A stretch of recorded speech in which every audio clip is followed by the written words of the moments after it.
Everyone, welcome to my new video. कैसे हो आप सब? उम्मीद है सब बढ़िया होंगे। आज की इस वीडियो में बात करने वाले हैं कि बहुत ही मोस्ट कंफ्यूजिंग क्वेश्चन आ रहा है कि हमें एक्यूरेसी पे वर्क करना चाहिए या फिर स्पीड पे। देखिए, एग्जाम में दोनों चीज़ों को साथ में लेकर चलना होगा, एक्यूरेसी को भी और स्पीड को भी, क्योंकि एक्यूरेसी के बिना स्पीड कुछ भी नहीं है। और अगर स्पीड नहीं होगी, एक्यूरेसी पे ही सिर्फ काम करोगे तब भी कुछ नहीं होगा, क्योंकि कट ऑफ आज के टाइम में कट ऑफ इतनी हाई जा रही है कि आपको स्पीड से भी चलना पड़ेगा और साथ में एक्यूरेसी भी मेंटेन करनी होगी। बट जो बिगनर्स हैं, जो क्विज दे रहे हैं या फिर मॉक्स वगैरह लगा रहे हैं, तो उन्हें मैं यही बोलूँगी कि सबसे पहले आप सिर्फ एक्यूरेसी पे वर्क कीजिए। अभी एग्ज़ाम में बहुत ज़्यादा टाइम है, ठीक है, तो आप स्पीड को धीरे धीरे इंक्रीज़ कर लेना। अगर आप एक्यूरेसी पे काम करोगे ना, तो स्पीड खुद ब खुद इंक्रीज़ होती जाएगी। पर्सनल एक्सपीरियंस शेयर कर रही हूँ कि हमारे से जो सीनियर थे, दीदी थे एक, तो उनका क्या था, उन्होंने 80 क्वेश्चन किए हुए थे आरआरबी क्लर्क में, और उसके बाद जब रिजल्ट आया और रिजल्ट में 50 मार्क्स। आप खुद देख सकते हो कि इस स्पीड का क्या फ़ायदा जब एक्यूरेसी ही नहीं थी और सिर्फ 50 मार्क्स आए।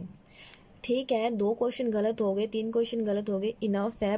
तो मैं ये चीज़ बता रही हूँ कि स्पीड भी तभी सही रहेगी अगर आप एक्यूरेसी को भी साथ लेकर चलते हो। सिर्फ और सिर्फ स्पीड के पीछे भागोगे तो कोई फ़ायदा नहीं है, इससे एग्ज़ाम क्रैक नहीं होगा।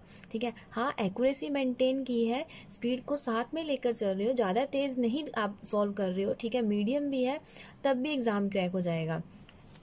मैं अपनी बात करती हूँ। जब मैंने आरआरबी पीओ का एग्ज़ाम दिया था, उस टाइम सिर्फ और सिर्फ मैंने 48 क्वेश्चंस किए थे। उससे पिछले साल क्या है, 48 कट ऑफ गई थी, और इस साल तो मैंने सिर्फ और सिर्फ 2020 में मैंने सिर्फ और सिर्फ 48 क्वेश्चन किए। फिर मुझे लग रहा था कि नहीं होगा, मुझे लगा शायद एक आधा क्वेश्चन गलत हो गया तो फिर मैं आउट हो जाऊंगी, बट ऐसा नहीं था। कभी कभी क्या होता है, एग्ज़ाम बहुत ज़्यादा टफ होता है, ठीक है, हो जाता है कि हमारी शिफ्ट या फिर टफ हो, बाकियों की ईजी हो, तो ऐसे में टेंशन में नहीं आ जाना कि हमारी शिफ्ट टफ है तो अब हम क्या करें। नॉर्मलाइजेशन में आपके मार्क्स ज़्यादा हो जाएंगे, आप सिर्फ और सिर्फ एक्यूरेसी पे काम करना। उस टाइम मैंने सिर्फ 48 क्वेश्चन किए थे, बट जब रिजल्ट आया तो मेरे मार्क्स 54 थे। एक और बात याद रखना, अगर एक सेक्शन टफ आएगा तो डेफिनेटली एक इजी होगा। उस टाइम पे हमारा रीजनिंग सेक्शन टफ था तो क्वांट इजी था। मेरी सबसे बड़ी गलती थी, क्वांट सेक्शन इजी था बट मैंने नहीं किया। मुझे ये था कि अगर रीजनिंग की एक भी पजल हो जाएगी तो 5 मार्क्स सीधे सीधे बन जाएंगे। ऐसी गलती आप मत करना। आपको क्या करना है, ठीक है, अगर रीजनिंग सेक्शन इनकेस आपकी शिफ्ट में टफ आ रहा है या फिर क्वांट टफ आ रहा है, तो जो सेक्शन इजी होगा आप उसे अच्छे से कर लेना। देन उसके बाद अगर टाइम बच रहा है तो उस सेक्शन पे वापस आके देखिए, 10-15 क्वेश्चन तो नॉर्मली आप आराम से कर ही सकते हो, इसमें कोई इशू नहीं है। वैसे भी 40 क्वेश्चन होते हैं, 15 क्या 20 तो आराम से कर सकते हो। अगर बहुत ज़्यादा टफ शिफ्ट हुई तो 20 से ज़्यादा अगर नहीं कर पा रहे हो तो दूसरा सेक्शन अटैम्प्ट कर लेना। देन उसके बाद टाइम बचे तो वापस आ जाना उसी सेक्शन पे और कोशिश करना सॉल्व करने की। अगर हुआ तब भी ठीक है, नहीं हुआ तो भी कोई बात नहीं, टेंशन में नहीं आना। नॉर्मलाइजेशन होने के बाद मार्क्स इंक्रीज हो जाते हैं अगर आपकी शिफ्ट टफ है। और जैसे हम एनालिसिस देख के जाते हैं कि जो फर्स्ट वाली शिफ्ट थी उनमें बच्चों ने 60 क्वेश्चन किए हैं या फिर 65 किए हैं, तो ऐसी गलती कभी नहीं करना है। जब भी आप एग्ज़ाम देने जाओगे तो आप एनालिसिस ज़रूर देखो, टीचर्स का देखो कि वो लोग क्या बता रहे हैं, कि इस तरीके से पजल आई हुई थी, सर्कुलर बेस्ड थी या फिर ऐसी थी। बस कमेंट सेक्शन देखने की कोई भी ज़रूरत नहीं है, क्योंकि फालतू में टेंशन क्रिएट होती है। वहाँ पे तो आप देख लोगे कि हाँ, बहुत ज़्यादा इजी है कि बच्चों ने 65 क्वेश्चन किए हैं, ठीक है, 80 में से पीओ के लिए।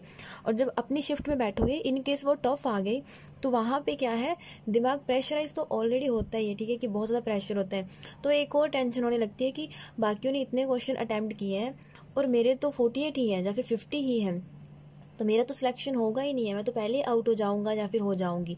तो इस चीज़ को बिल्कुल अवॉइड करना। कमेंट सेक्शन देखने की कोई भी ज़रूरत नहीं है, एनालिसिस देखो टीचर्स का, बस इनफ है। जब मैंने प्रिपरेशन की थी तो मैं सिर्फ स्टार्टिंग में ही देखती थी, शुरू में, बट उसके बाद जब मैं प्री वगैरह देने लग गई तो मैंने एनालिसिस देखना बिल्कुल बंद कर दिया।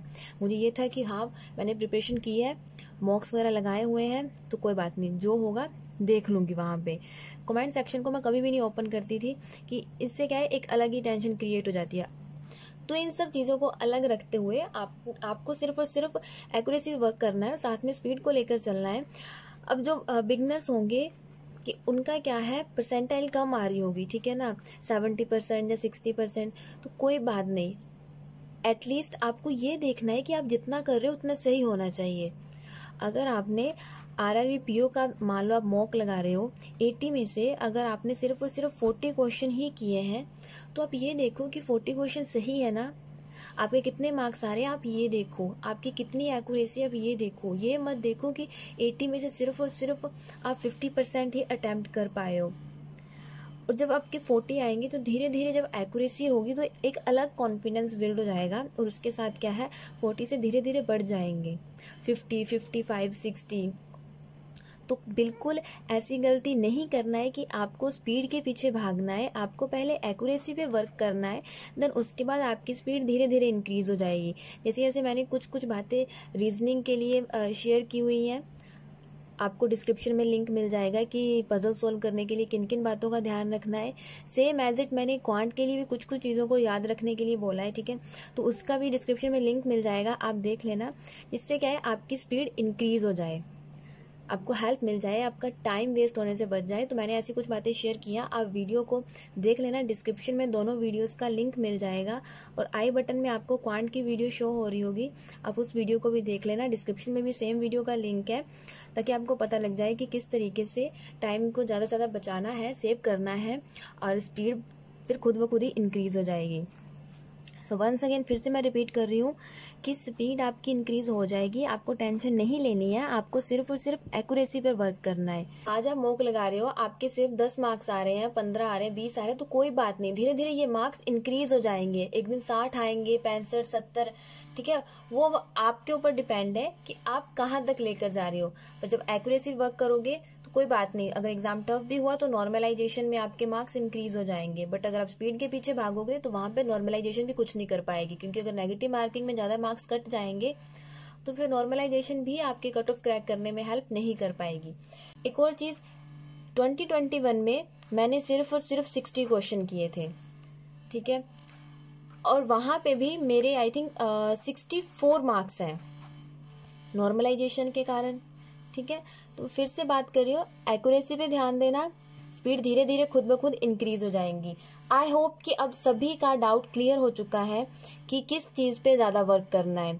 एक्यूरेसी एक ऐसी चीज़ है कि पॉइंट पॉइंट का फ़र्क पड़ता है एग्ज़ाम क्रैक करने के लिए। इस साल सिर्फ अपने ग्रुप में मैं ही एक ऐसी लड़की थी जिसने सिर्फ और सिर्फ 90 क्वेश्चन अटेम्प्ट किए थे मेंस में, और मेरे साथ की जितनी भी लड़कियां थी सभी ने 100+ अटेम्प्ट किए थे। मुझे इतना पता था कि अगर मेरे इतने ही क्वेश्चन सही हुए जितना मैंने किया हुआ है, एक एक दो दो क्वेश्चन अगर गलत हो भी गए तब भी कोई बात नहीं है, मतलब मेरे अच्छे स्कोर आ जाएंगे। तो मेरा क्या था, सिर्फ मैं ही थी और ग्रुप में एक और लड़की थी, उसने 116 क्वेश्चन किए हुए थे, सो हम दोनों का हुआ था। बाकी सभी की क्या मिस्टेक हुई कि उन्होंने सिर्फ स्पीड पे वर्क किया और एक्यूरेसी मेंटेन ज़्यादा नहीं करी, तो उनके मार्क्स बहुत कम आए, जिस कारण उनका मेंस क्लियर नहीं हुआ। 90 में मेरे 82 थे, सो उसका भी मैंने स्कोर कार्ड शेयर किया हुआ है, अगर आपको देखना हो तो डिस्क्रिप्शन में लिंक मिल जाएगा कि मेरे आरआरबी पीओ मेंस में क्या स्कोर कार्ड रहा था। सो ये थे मेरे मार्क्स को बताने का यही रीज़न है कि एक्यूरेसी कितना इंपॉर्टेंट रोल प्ले करती है। तो देखिए, अगर एग्जाम क्रैक करना है ना तो आपको एक्यूरेसी पे वर्क करना होगा। और फ्रेंड थी, उसने कहा कि आप जिस तरीके से एक्यूरेसी पे वर्क करते हो, मैंने उसी चीज़ को दिमाग में रखा कि मुझे भी एक्यूरेसी पे ही काम करना है। कम अटैम्प्ट हुए तो कोई इशू नहीं है। देन उसके बाद वो इंटरव्यू देने भी गई, बट उसका फाइनल सिलेक्शन नहीं हो पाया, सिर्फ और सिर्फ 1 मार्क्स से रह गई। चलो होप फॉर कि आगे उसका हो जाए, जो भी एग्ज़ाम दे वो। बहुत दुख होता है कि जब एक एक नंबर से सिलेक्शन रुक जाता है, एक एक नंबर के पॉइंट पॉइंट से सिलेक्शन रह जाती है, इसलिए स्पीड वाली गलती नहीं करनी है, एक्यूरेसी पे काम करना है। मुझे लगता तो नहीं है कि आपको अब कोई डाउट रहा होगा, बट फिर भी अगर हुआ तो प्लीज़ कमेंट सेक्शन में बता देना, मैं वहाँ पे क्लियर कर दूंगी। So thank you so much for watching this video.